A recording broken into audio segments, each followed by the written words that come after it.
Brought to you by ITEL.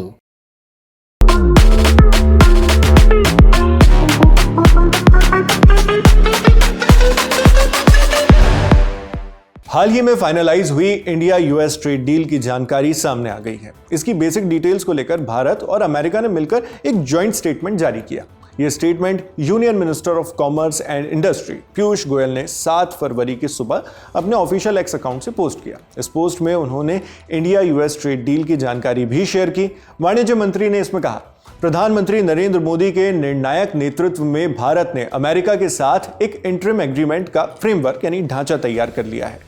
इससे Indian exporters खासकर MSMEs यानी छोटे उद्योग, किसानों और मछुआरों के लिए $30 ट्रिलियन यानी 30 लाख करोड़ डॉलर्स का बाजार खुलेगा। एक्सपोर्ट्स बढ़ने से देश के युवा और महिलाओं के लिए लाखों नई जॉब अपॉर्चुनिटीज बनेंगी। इस फ्रेमवर्क के तहत यूएस भारतीय माल पर रेसिप्रोकल टैरिफ घटाकर 18% करेगा, जिससे कपड़े और टेक्सटाइल, लेदर और फुटवेयर, प्लास्टिक और rubber products, organic chemicals, home decor, दस्तकारी के प्रोडक्ट्स और कुछ मशीनरी जैसे अहम सेक्टर्स में दुनिया की सबसे बड़ी इकोनॉमी में बड़े बाजार का मौका मिलेगा। यूएस से मतलब है उनका। इसके अलावा जेनेरिक फार्मास्यूटिकल्स और दवाइयां, जेम्स और डायमंड्स और एयरक्राफ्ट के पुर्जे सहित कई सामानों पर टैरिफ्स 0 तक आ जाएंगे, जिससे इंडिया के एक्सपोर्ट कॉम्पिटिटिवनेस और मेक इन इंडिया नीति को और मजबूती मिलेगी। ये सब मंत्री कह रहे हैं, कॉमर्स मिनिस्टर।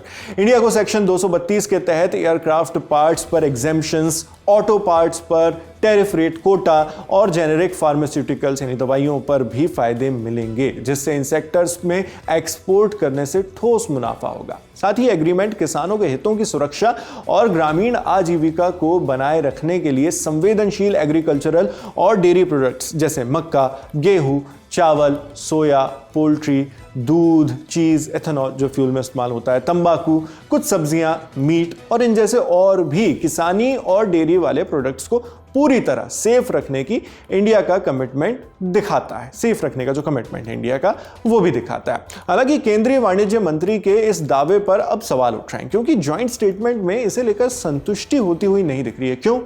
यह समझने के लिए अब इंडिया यूएस के जारी किए जॉइंट स्टेटमेंट का रुख करते हैं। बयान 7 फरवरी की सुबह जारी किया गया, जो काफी लंबा है। हम संक्षेप में उसकी जानकारी आपको यहां दे रहे हैं। बयान में कहा गया, यूनाइटेड स्टेट्स ऑफ अमेरिका और इंडिया ने घोषणा की है कि दोनों देशों ने रेसिप्रोकल और दोनों को फायदा पहुंचाने वाले ट्रेड से जुड़े एक इंटरिम एग्रीमेंट के ढांचे पर सहमति बना ली है।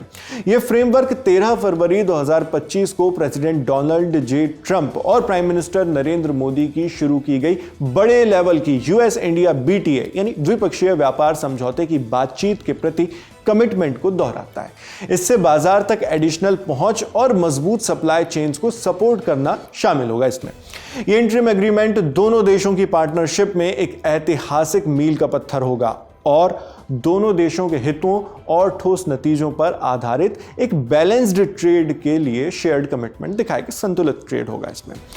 यह इस जॉइंट स्टेटमेंट की भूमिका थी। इसके बाद जिस इंटरिम एग्रीमेंट की बात हो रही है, उसकी 12 पॉइंट्स में प्रमुख शर्तें बताई गई।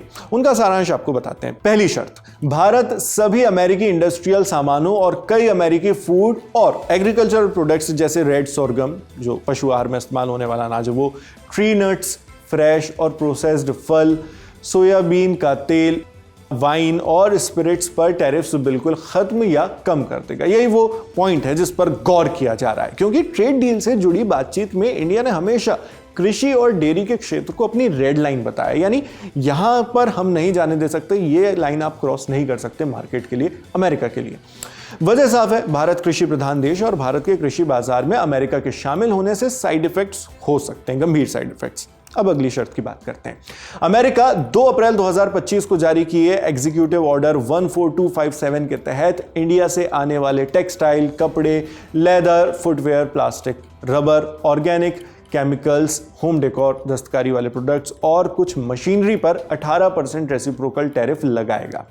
इंटरिम एग्रीमेंट कामयाब होने पर जेनेरिक दवाओं यानी फार्मास्यूटिकल्स, रत्न और हीरे और एयरक्राफ्ट पार्ट सहित कई सामानों पर रेसिप्रोकल टैरिफ हटा देगा अमेरिका। ये अमेरिका करने वाला है। अपने प्रोक्लेमेशन 9704, 9705 और 10962 के तहत लगाए गए कुछ एयरक्राफ्ट और एयरक्राफ्ट पार्ट्स पर यूनाइटेड स्टेट्स अपने टैरिफ हटाएगा। इसी तरह इंडिया को ऑटोमोटिव पार्ट्स पर टैरिफ रेट का कोटा मिलेगा। यूएस सेक्शन 232 इन्वेस्टिगेशन के नतीजों के मुताबिक जेनेरिक दवाइयों पर बातचीत के फायदे भी मिलेंगे। इंडिया की बात हो रही है। दोनों देश एक दूसरे को प्राथमिकता के साथ बाजार में पहुंच देंगे। ये चौथा पॉइंट था।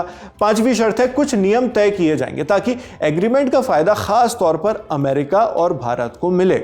छठी शर्त, नॉन टैरिफ बैरियर्स को दूर किया जाएगा, यानी टैरिफ के अलावा भी जो अलग तरह की बाधाएं होती हैं जो इस तरह के ट्रेड्स और बाजारों में पहुंच को रोकती हैं, उनको बैरियर्स कहा जाता है, नॉन टैरिफ बैरियर्स, तो उनको भी दूर किया जाएगा। यूएस मेडिकल डिवाइसेस के व्यापार में इंडिया अपने पुराने बैरियर्स को कम करेगा। इंफॉर्मेशन एंड कम्युनिकेशन टेक्नोलॉजी से जुड़े सामानों पर भारत इंपोर्ट लाइसेंसिंग हटाएगा और 6 महीनों के अंदर स्टैंडर्ड्स और टेस्टिंग रिक्वायरमेंट्स पर फैसला लेगा।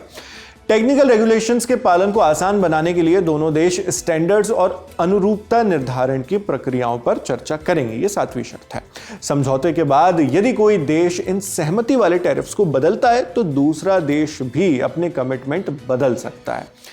बीटीए बातचीत के जरिए मार्केट एक्सेस और बढ़ाया जाएगा और यूनाइटेड स्टेट्स भारतीय सामानों पर टैरिफ्स घटाने की भारत की दरख्वास्त पर विचार करेगा। इस शर्त पर भी गौर कीजिएगा, फिर से पढ़कर बता देता हूं। बीटीए बातचीत यानी जो द्विपक्षीय ट्रेड के एग्रीमेंट है उसकी जो बातचीत है उसके जरिए मार्केट एक्सेस और बढ़ाया जाएगा, यूनाइटेड स्टेट्स कह रहा है, और यूनाइटेड स्टेट्स भारतीय सामानों पर टैरिफ्स घटाने की भारत की दरख्वास्त पर विचार करेगा। यह शर्त है। अब अगली शर्त पर चलते हैं। 9वीं शर्त थी, 10वीं शर्त पर आते हैं। दोनों देश अर्थव्यवस्था की सुरक्षा के लिए तालमेल मजबूत करेंगे, सप्लाई चेन के लिए लचीलापन लाएंगे, इनोवेशन, इन्वेस्टमेंट का रिव्यू, एक्सपोर्ट के कंट्रोल और थर्ड पार्टी गैर बाजार पॉलिसीज से जुड़े मुद्दों पर सहयोग करेंगे। भारत अगले 5 सालों में यूएस से $500 बिलियन के एनर्जी प्रोडक्ट्स, एयरक्राफ्ट, कीमती धातु, टेक्नोलॉजी के प्रोडक्ट्स और कोककारी वाला कोयला खरीदेगा। दोनों देश जीपीयूज और डेटा सेंटर से जुड़े टेक्नोलॉजी ट्रेड और ज्वाइंट कोऑपरेशन को बढ़ाएंगे। 11वीं शर्त थी। 12वीं और आखिरी शर्त है डिजिटल ट्रेड में भेदभावपूर्ण या बोझिल प्रक्रियाओं को खत्म कर मजबूत और फायदेमंद डिजिटल ट्रेड नियम बनाने पर सहमति बनी है दोनों देशों के बीच, यूनाइटेड स्टेट्स और इंडिया के बीच। आखिर में यूनाइटेड स्टेट्स और इंडिया स्टेटमेंट में, ज्वाइंट स्टेटमेंट जो है उसमें लिखा गया कि दोनों देश इस फ्रेमवर्क को तुरंत लागू करेंगे और दोनों को फायदा पहुंचाने वाले बीटीए यानी बायलैटरल ट्रेड एग्रीमेंट या द्विपक्षीय व्यापार समझौते को फाइनल रूप देने की दिशा में काम करेंगे, जैसा टर्म्स ऑफ रेफरेंस में तय रोड मैप के मुताबिक होगा। इस ट्रेड डील और जॉइंट स्टेटमेंट के अलग अलग पहलुओं और रिएक्शंस पर अन्य कुछ वीडियोस में हम बात करेंगे, मगर इस पूरी जानकारी और सहमति के पॉइंट्स पर आप क्या सोचते हैं हमें कमेंट बॉक्स में लिखकर जरूर बताएं। मैं हूं शेख नावेद, देखते रहिए लर्न एंड टॉप।